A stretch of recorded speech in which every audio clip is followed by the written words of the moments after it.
मंडळी, मुंबई ईस्टवेस्टची पहिली बातमी अर्थातच भाऊबीजेची.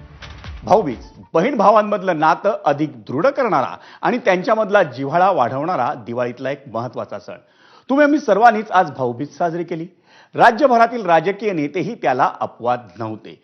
पण उद्धव आणि राज ठाकरे यांच्या भाऊबीजेनिमित्त पुन्हा एकत्र येण्याने ही चर्चा जास्त होते. ठाकरे बंधूंमधल्या सध्याच्या वाढत्या कौटुंबिक जिव्हाळ्यानं ही किमया पुन्हा घडवून आली. त्या दोघांनी तब्बल 24 वर्षानंतर भाऊबीज ही एकत्र साजरी केली. राज ठाकरे यांची सख्खी बहीण जय जयवंती ठाकरे यांनी आपल्या दोन्ही भावांना ओवाळलं.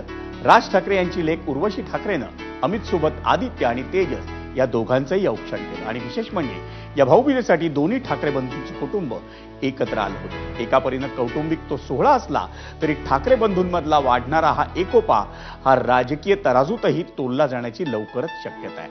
कारण राज्यातल्या महापालिका निवडणुका आता तोंडावर आल्या.